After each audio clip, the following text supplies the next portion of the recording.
Good morning. This is Jason Dean coming live at you again for another Film Fanatic show. So I hope everyone's doing good.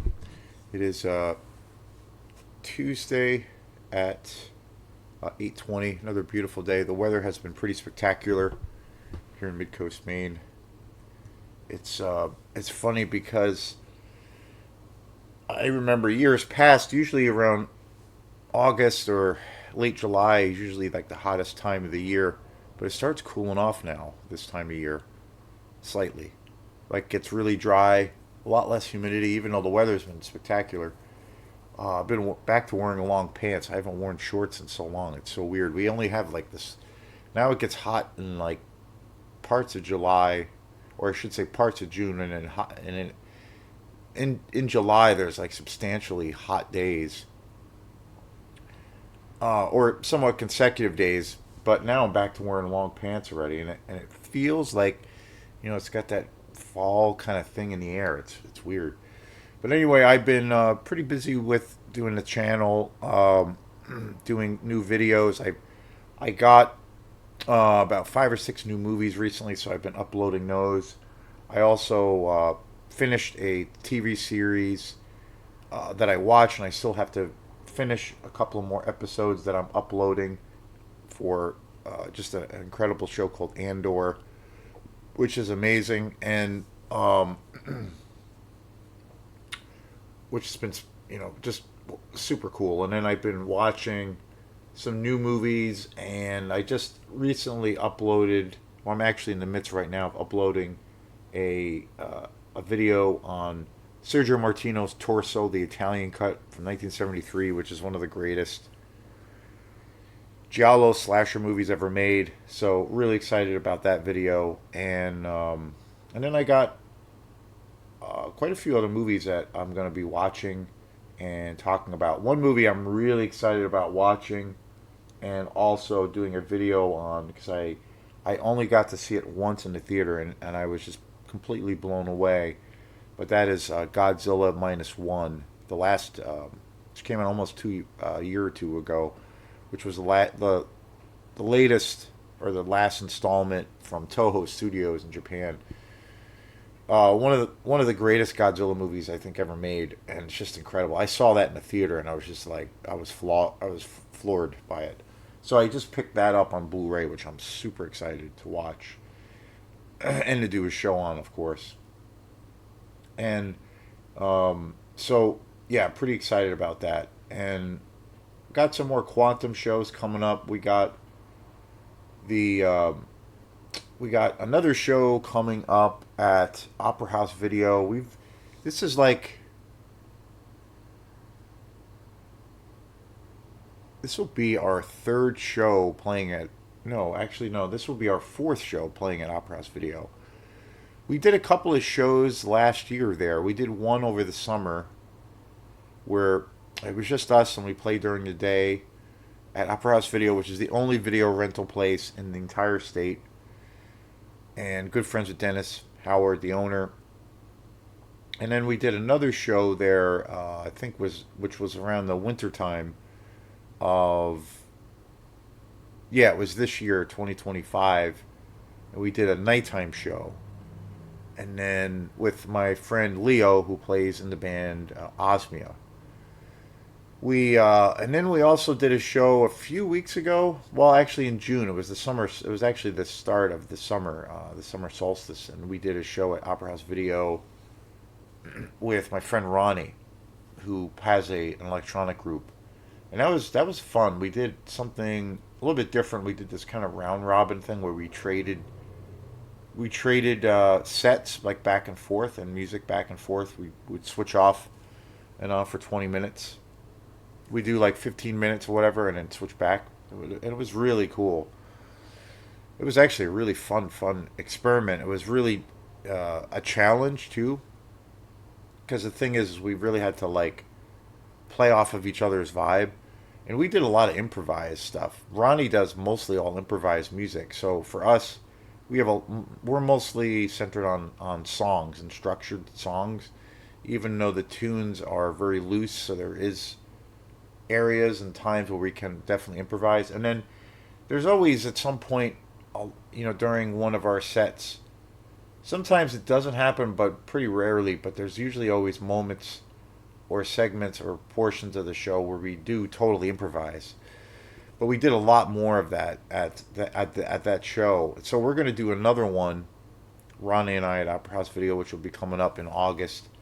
So really excited. We're going to do the. I think we're going to try to do the same thing. We're going to like go back and forth, and so it should be fun. I'm really excited about that. So stay tuned for promotion around that coming up. And then we got another show coming up at uh, the Camden Amphitheater, which is a gig that we've done for since the inception of the band for about 10 years, which is crazy.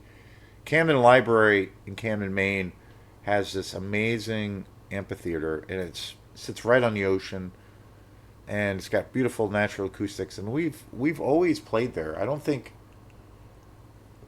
we play there every summer, and I don't think there's been a summer that we haven't done it. There was one year, which was quite a few years ago now, where I remember it was a really super hot day and super humid, and my equipment died during our set. I fried one of my drum machines, which was the main guy, and I couldn't play. And I think we got 20 minutes, half hour or so into the set, and it just fried, and I had to pack up. But other than that, we've always played, and so we're going to be doing another show coming up, and that's going to be in August also. And this time, usually we do it on a Sunday, but this one's going to be on a Saturday, so there'll be a bunch of promotion for that. So stay tuned for that. That's a gig I love doing a lot, and we play for a couple of hours. And then we have another show coming up at Blue, which is our first time playing at Blue in Portland, and that's going to be with Osmia and the Button Men, who we've played with the Button Men quite a few times at this point, which has been great. We played a few weeks ago at Hey Sailor together. That was our last Quantum show that we had. So, and that's a big show for us, and first time playing at Blue, and we haven't played down in Portland all that much. So, and Blue's a pretty cool spot. So there'll be a bunch of promotion for that coming up. And then I have a new show coming up. Actually, we're going to be recording it on Sunday. Spencer Roulard, who is a local electronic artist and also sound man, really cool guy, good friend. We did a couple of shows actually together with his electronic group, Methods Methods of Madness. We played a couple of years ago at Ada's Kitchen, and then we played at Gypsy Rose Tavern. And he just put out this about a month ago or so. He put out an album, an electronic album that is amazing. It's incredible. And when I met Spencer probably about 3 or 4 years ago, he I remember he was he had mentioned that he's been working on this album, and he'd been working on this album for about 4 years, or give or take a year or so. And he moved into a new place recently and built a nice studio, and he finished it, and it finally came out, and he dropped it about a month ago, and it's really good. It's incredible. It's kind of like it's got very much a kind of Trent Reznor, Atticus Roth, Nine Inch Nails kind of vibe. And if you don't know who those guys are, which you should, but Atticus Roth and Trent Reznor, of course, are members of the iconic electronic group, one of my favorite bands, Nine Inch Nails. And about 10 or 12 years ago, they they started partnering up, and they got into doing soundtrack work for films, and they've been working on all kinds of films. The first movie that they did was for The Social Network by David Fincher. They've done a bunch of work with David Fincher. So the Method for Madness, the album that Spencer Roulard put out, definitely has that kind of vibe. It's really cool.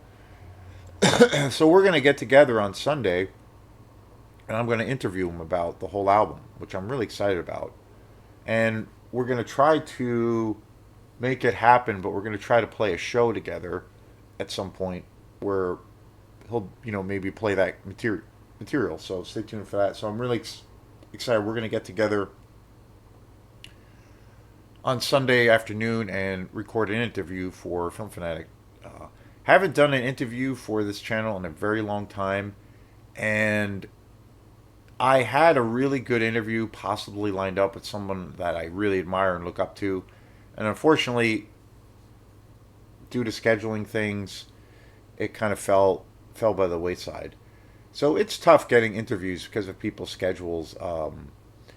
But I love doing interviews. I do intend on doing more. Again, it's a lot harder to do with scheduling and all those things. But I'm really excited about this interview. Spencer was actually on the show a few years ago, about almost 2 years ago, and that was a really great time. So stay tuned for that.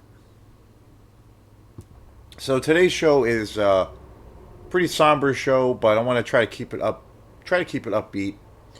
I wanted to do a show on the passing of the legendary Ozzy Osbourne. He passed away yesterday. I believe he was about 76 years old. He was diagnosed with Parkinson's disease quite a few years ago, and he had a lot of physical problems leading up to that, and he was very sick for a very, very long time, and basically had more or less retired from music, quite a few years ago. And but ironically, about three weeks ago, Ozzy did perform, and he actually performed with the original Black Sabbath for a farewell concert about 3 weeks ago.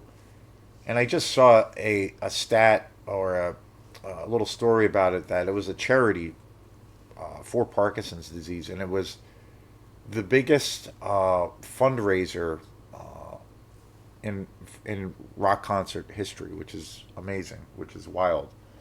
Played at this giant stadium in front of, like, I don't know how many thousands of people. I mean, it was insane. But I will honestly say it was. I have seen some of the footage of him performing.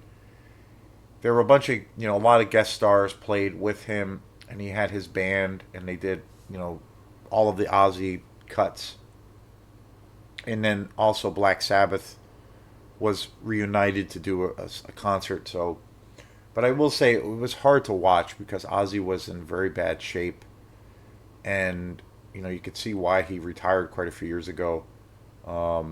Unable to walk, and he couldn't really sing very well. Very hard to watch. But again, he went out as he should, on a blaze of glory.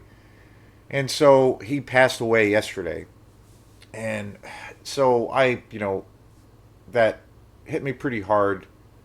I knew it was probably going to happen pretty soon, but it hit me pretty hard. So I feel compelled to talk about Ozzy Osbourne today and do a video, a little, for what it's worth, do a little tribute to the great man and iconic, probably the most iconic metal legend on the planet. So I have like an incredibly long history and just an incredible connection to Ozzy Osbourne, and especially Black Sabbath.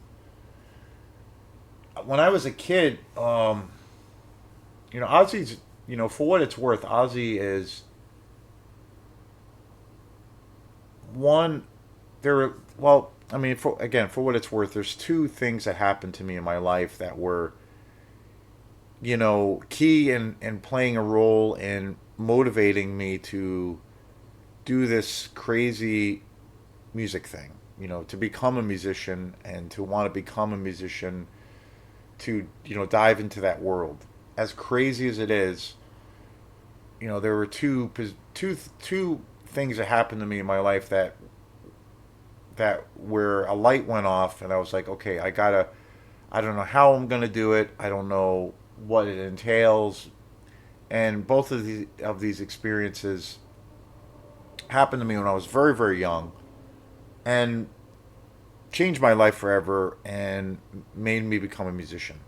So, and Ozzy is a huge part of that. So I have to talk about him and those situations and my history. And a lot of people, millions of people, can probably say the exact same thing. The same exact scenario and how they got introduced to his music, to Ozzy's music, to Black Sabbath. The bands, that were so attractive and fun at a young age that you got into. I grew up as a listening to tons of metal. I was, I all through middle school and definitely high school, I was a total metalhead kid. I liked all kinds of music too, but I was definitely a metalhead kid. I had all the jean jackets with the patches and the metal t-shirts. I would go to, I constantly would go to concerts all the time. Outside of metal, I was open to lots of other music, and I did listen to a lot of other music. I was really into I grew up in New York, so I was into a lot of the hip hop and rap music that was coming out at the time. Hip hop is still a major, major love of mine. But even at that young age, I was, totally into metal, but I was really into hip hop. And I also had friends that were DJs that were part of the kind of the early stages or forms of techno and electronic music and dance music. And I was like really into that music too. And then I was also a massive Depeche Mode fan. So, you know, I like to pride myself in saying that like when it comes to music and art, and it obviously is a big part of film, my deep film love or obsession, is I like to pride myself that I have a pretty open mind to checking things out and always have my things that I go back to or that I love first and foremost. But I'm always trying to expand my knowledge on things, and what have you. And I approach my instrument that way. I never feel like you never stop learning. So the more things I check out, the more things I try to do, challenge myself. You just it's always you're always on that journey. But as a little kid, I remember my my brother and sister were, the first time, the first kind of inkling of music that I got exposed to. Well, probably first was my dad, and then my sister at the time, and my brother. So my dad had a record collection, and he was really into like I remember the first kind of bands or things that I heard were Isaac Hayes, uh, Robert Palmer, and also Neil Diamond. And my dad had and he was into Elvis Presley a lot too. He back when I was a kid, he had a pretty big record collection, and he also had this A-track collection. But I remember him playing records when I was a little kid, and he would play those records. He'd play Isaac Hayes and and those artists that I just mentioned. And that was like I remember as a kid, that was my first kind of like the first music I ever heard. My parents never really listened to the radio at home, but they would play. My dad would play music.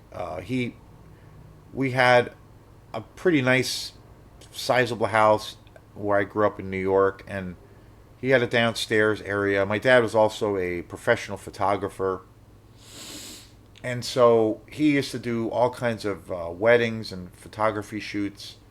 So he had his studio downstairs in the house,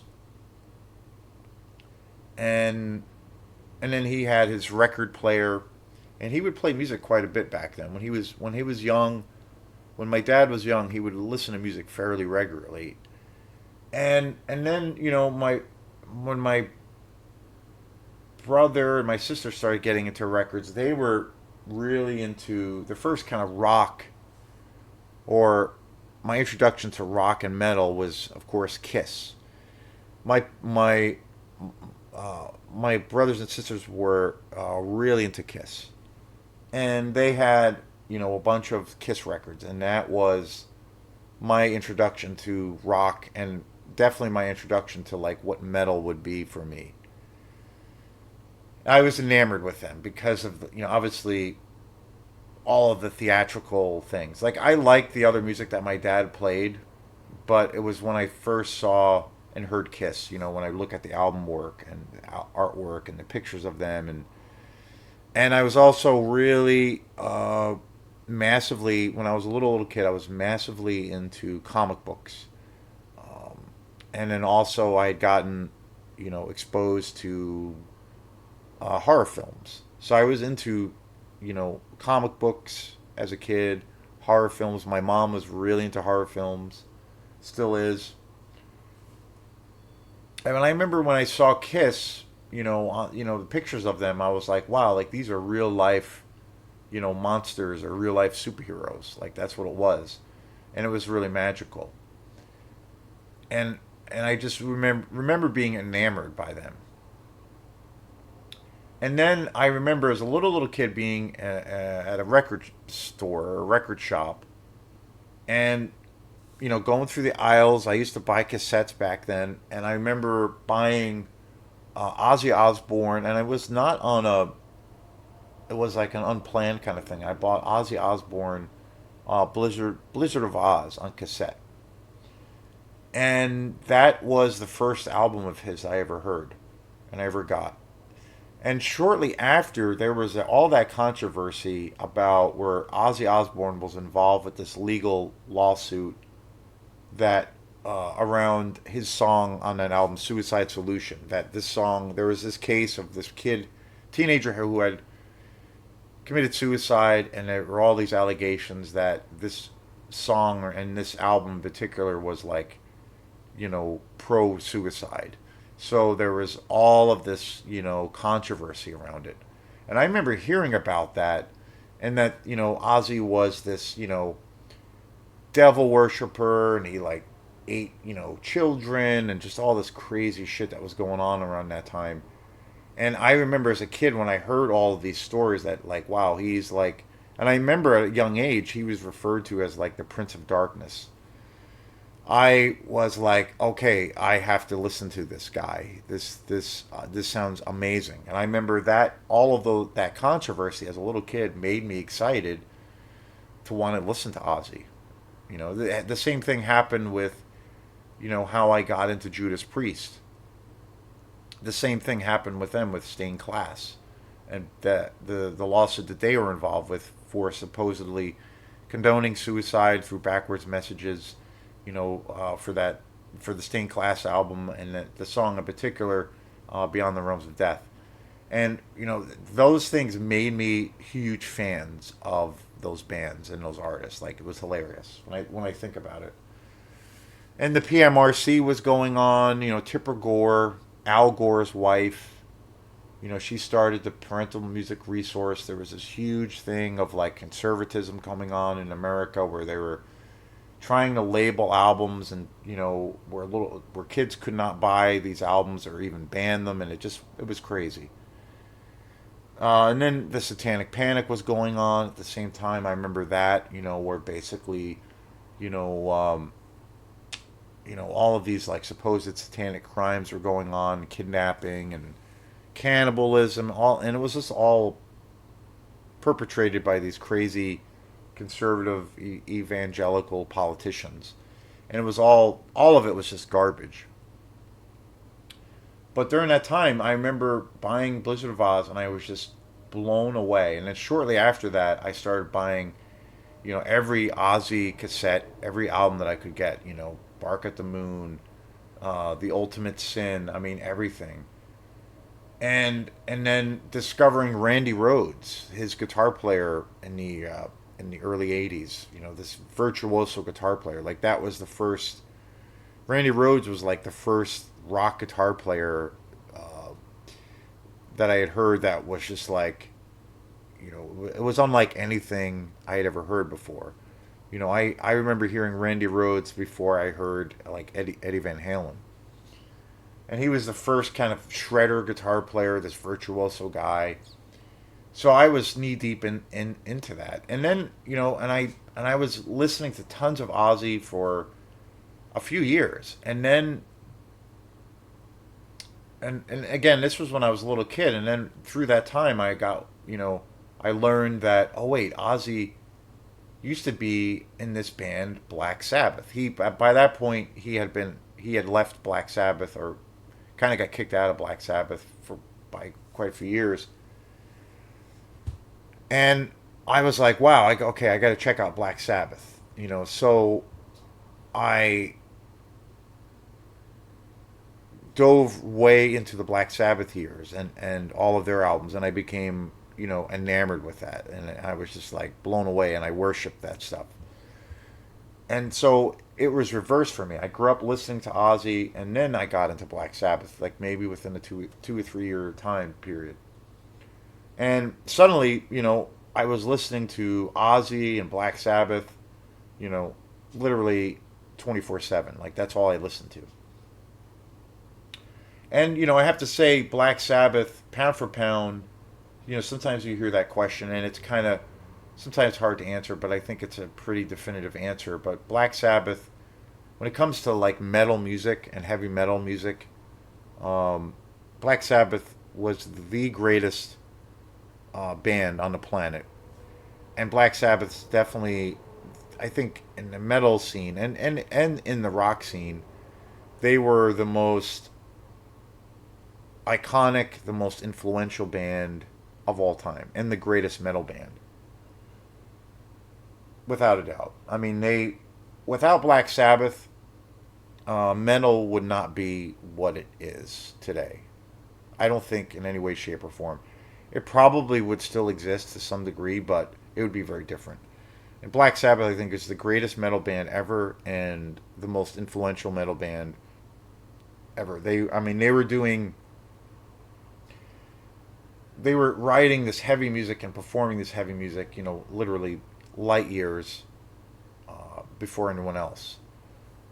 Tuning their guitars in a certain way, having this very, kind of horror theatrical vibe in their music, and I did a little post yesterday about Ozzy Osbourne on Facebook as a little tribute thing. But my favorite quote, and I said this in my little post, was by Henry Rollins, the famous singer, punk icon, from Black Flag.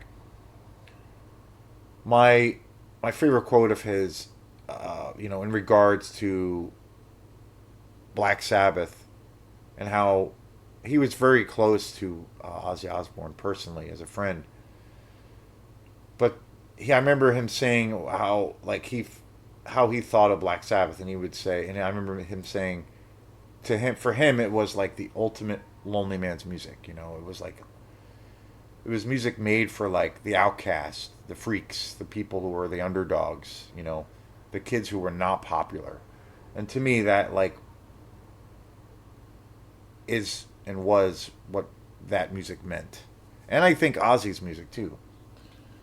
And the other thing too with Ozzy Osbourne, I mean, there's a lot of history of a lot of, massive iconic bands, like Led Zeppelin, The Doors, um, and tons of bands that are iconic rock bands or metal bands.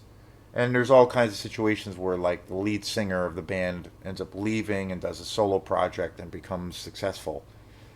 But I think when Ozzy left Black Sabbath or parted ways with Black Sabbath, his career got even bigger. I mean, it skyrocketed, and he became even bigger as an artist and kept up this career for years and years and years, like unbelievable.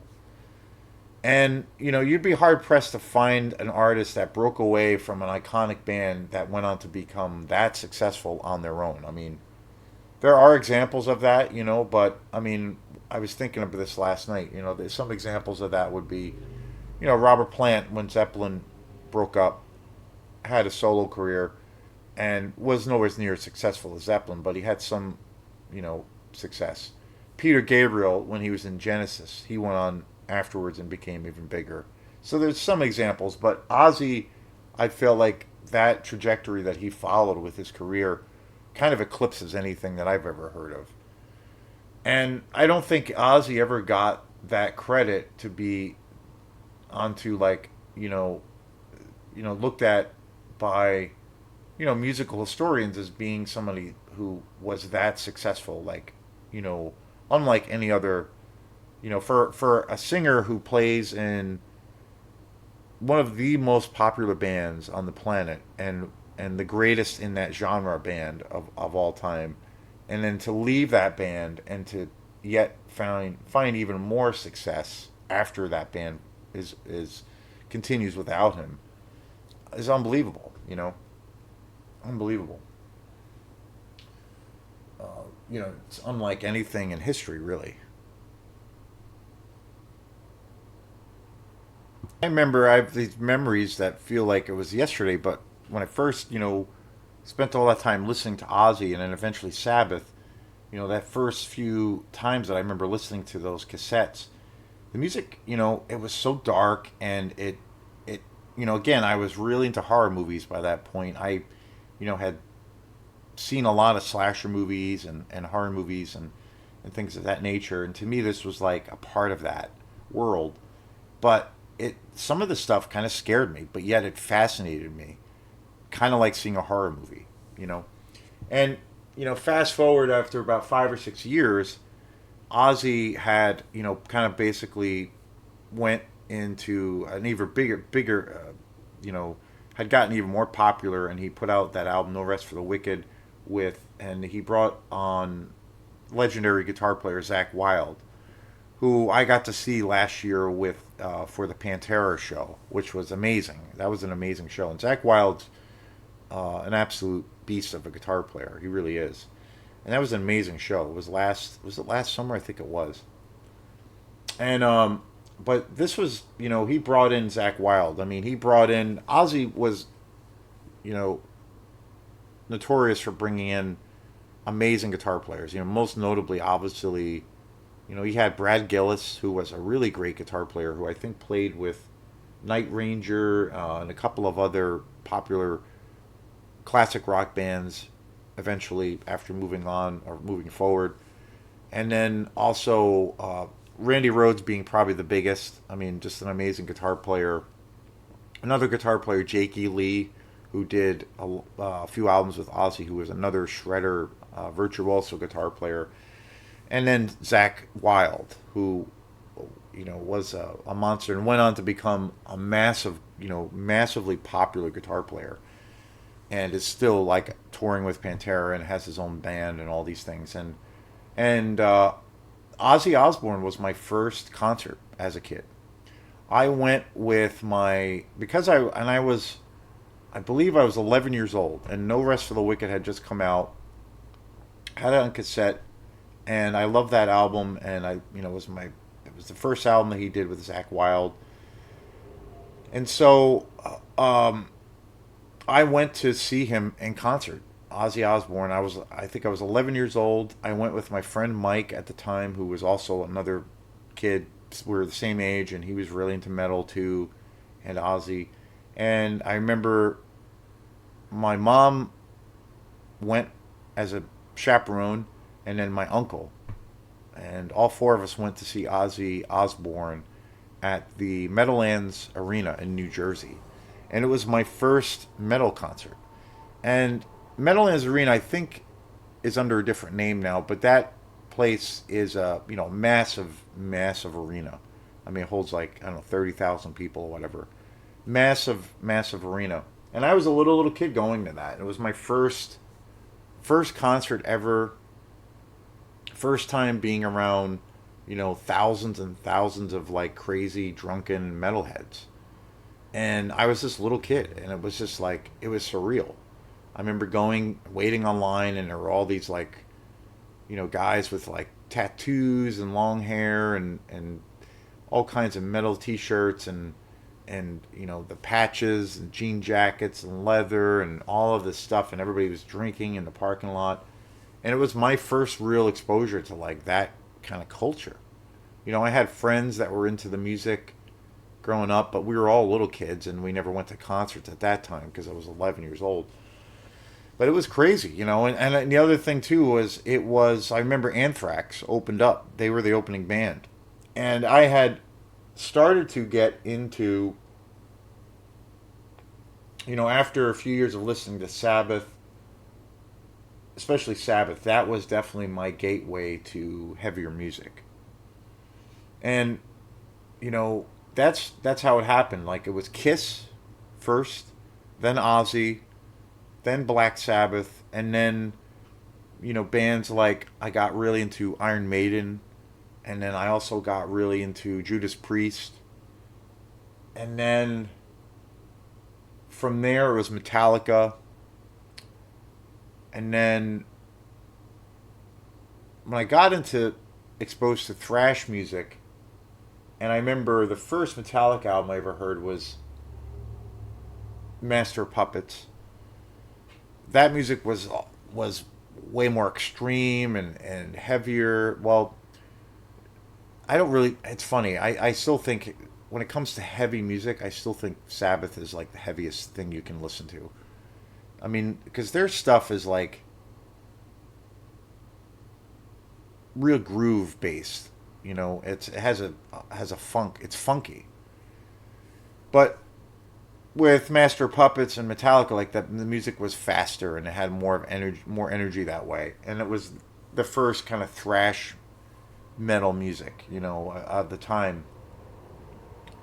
And then also I like got into Anthrax, and the album that really catapulted me into extreme metal, like getting the album that got me into death metal, was when Slayer put out Rain and Blood, which was the first Slayer album I ever heard. I got that album, and that was a game changer. That's what got me. I got way obsessed into Slayer after that, and then my music taste I got further into heavier music, and faster music, darker music, and Slayer was that band that got me. The next phase was I got into um, the death metal scene big time. All the Tampa bands were coming out at the time: Obituary and Deicide and Cannibal Corpse. And then after a few years of that, that's when I got into black metal. So that was, kind of how it all for me when it comes to metal and extreme music. Like that's how it was. But I remember going to see Ozzy at the Meadowlands Arena, and Anthrax was the opening band, and they were pretty popular at that time. I think it was before, I can't remember what album it was. It was before, I think it might have been when Among the Living had come out. But they were at this precipice at that time. Anthrax was like at leading up to this tour with Ozzy. They were playing mostly clubs. They were playing smaller venues, and being on tour with Ozzy for the No Rest for the Wicked tour was their big break as a band, where they went on to become commercially huge after that. But it was their first break where they were playing arenas, and that really catapulted their career. So they were the opening band, and I had listened to them for a couple of years, and this was like their first show or first tour, playing in front of thousands and thousands of people like that. So it was something else. And I remember when Ozzy came out, Anthrax was amazing, and when Ozzy came out, I felt like at that age, because I had been listening to Ozzy's music for quite a few years, and massive Black Sabbath fan. I owned a bunch of, like, I remember owning some live VHS concerts of Ozzy. He did a live concert video for like the Ultimate Sin tour and like Bark at the Moon. I had all those cassettes, VHS tapes I would watch all the time, and it was wild. And I remember feeling like I was having an out of body experience. Seeing this rock icon. Like at that age, I felt like Ozzy was God. Because I was 11 years old, and I'm like, he's like, he's larger than life. He's not like a mortal person.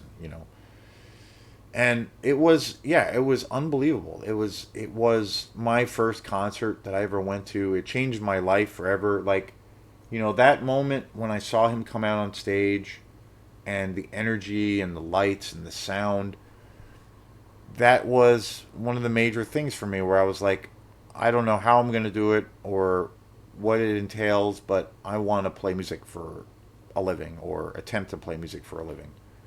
I want to do what he's doing.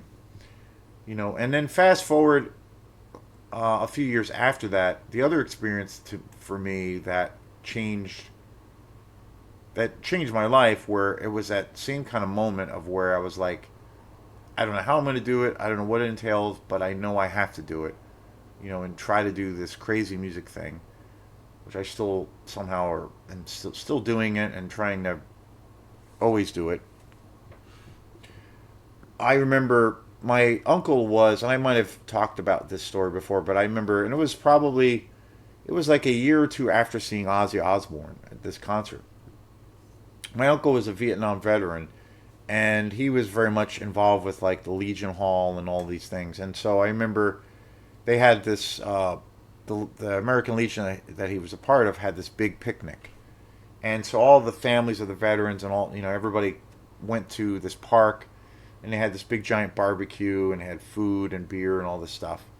And it was, all the kids were there and the families, and we were all there. And this, it was a beautiful summer day. And they had a rock band also that they hired.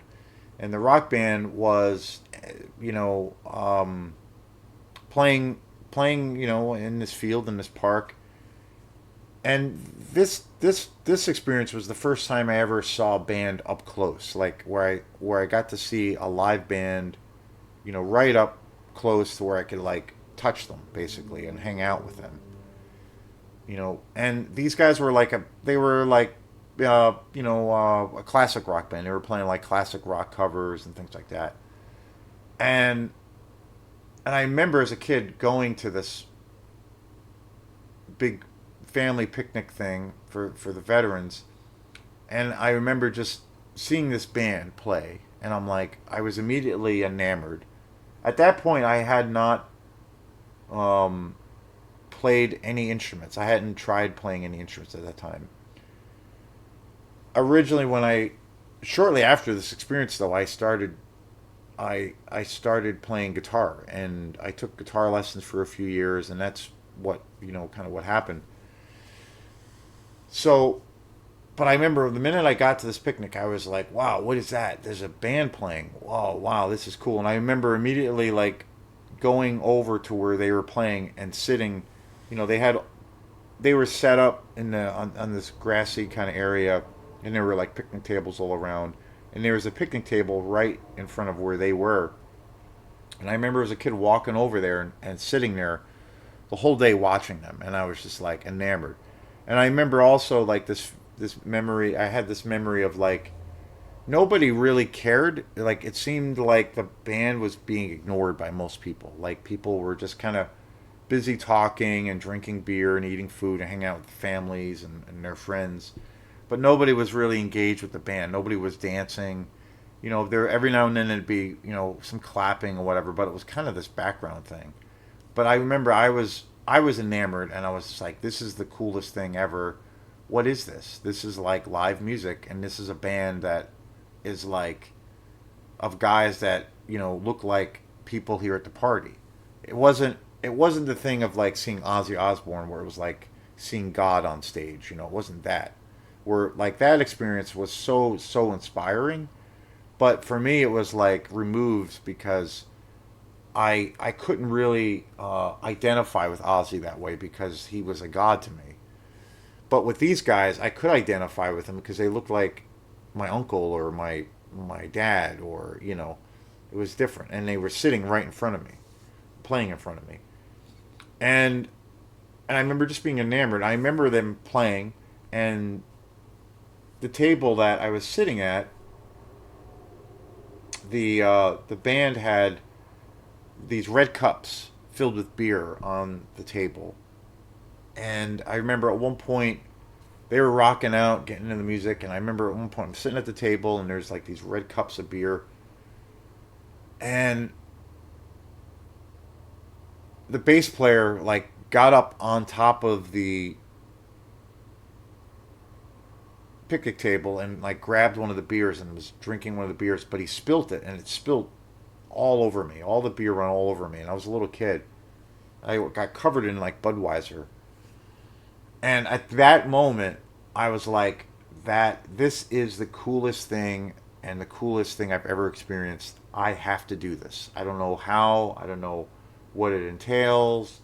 I got to do that." And that moment was like the moment that I was like, I have to figure out how to do what these guys were doing. And it really was those two experiences, seeing Ozzy Osbourne and then going to this concert. Those two situations were the reason that I do this crazy, stupid shit now. So, yeah, those two things literally changed my life. And that experience, I will have to say that that experience that I had as a kid going to see that band in the park at the picnic was a different thing because I could identify with these guys because they look like just regular. They look like people in my family. You know, they were just guys in t-shirts and jeans. I didn't look at them as gods. You know, like Ozzy. So it had this weird, like I could feel like this thing of like, oh wow, these guys kind of look like everyone here at the picnic, and they have guitars and instruments, and they're doing this the coolest thing ever. So maybe I can do it because I look like them, and they look like my relatives. Whereas Ozzy was like, no, he's from like another planet or another dimension. So it was inspiring in just a different way. Um, yeah, and so Ozzy's legacy, again, it's like beyond, I mean, his legacy as a solo artist, and then fronting the greatest metal band in history has been cemented you know for years and years anyway. I mean, his legacy and his status, his influence, you can't even really comprehend how strong that really is and how influential his legacy is, his music, and what he did, and literally billions of musicians that he influenced. I mean, unbelievable. I think it's a pretty easy argument to say that probably the most, when it comes to metal music, you know, the most influential singer, and then Black Sabbath easily being the most influential band. And then Ozzy, being able to sing for Black Sabbath, be a part of Black Sabbath, and be so iconic, and then break away from that and do his own thing and go on to be even more successful commercially. That doesn't happen very often. So yeah, the passing of a true legend and icon that changed music forever. So I just wanted to do a quick, well, not a quick video. It's 48 minutes now, but there was a lot to talk about Ozzy and his legacy, and Black Sabbath, their legacy. So thanks again, and Ozzy Osbourne, rest in peace.